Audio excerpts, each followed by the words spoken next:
The problem is we are going to a digital currency society where cash will be gradually eradicated, either through non-use or a lot of countries and a lot of governments are trying to actively ban it.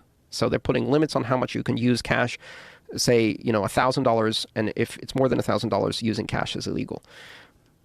When we go to the society, we have to really think about the implications. Do we want a society in which our digital money is under complete surveillance and complete control, where if you go to the wrong protest, or if you support the wrong political campaign, or if you make a payment to the wrong person or receive money from the wrong person, suddenly your money disappears. It's no longer yours anymore. It's frozen, it's seized, it's gone. And someone has control of that. Corporations, banks, governments, and in most cases, there is no difference between corporation, bank, and government, right? And so that's one scenario.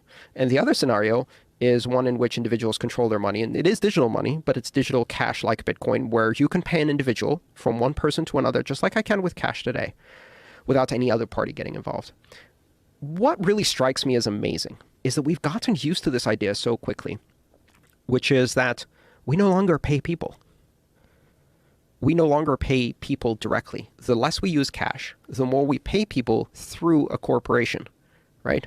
So from tipping your valet to tipping your taxi driver to tipping wherever, tipping is pretty much the last remaining part of our society where cash is used to pay from one person who is not an incorporated entity to another person who is not an incorporated entity.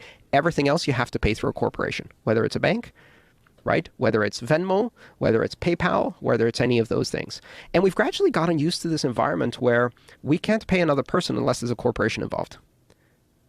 And that's astonishing to me. And as cash disappears, that then becomes a final fact, that every single payment in your life will be from you to a corporation. And that corporation takes a piece of that, every single thing. And not just that, it doesn't just take a piece, it also controls and surveils and monitors your use. And if you violate the terms and conditions, you are destitute.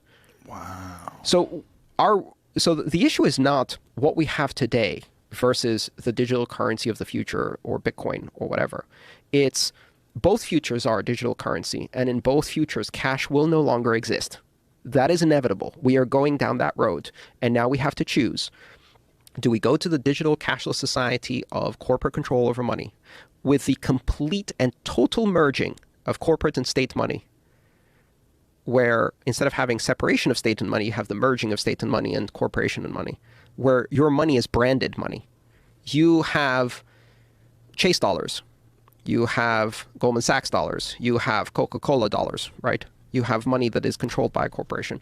Or do we go down the other future, where we have money that is basically an internet protocol that is completely global, that any person can pay any person. They meet in the streets without any corporations getting involved, just from me to you, digital cash.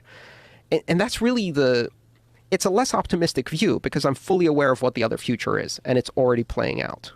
And it is in my opinion, a very dangerous future.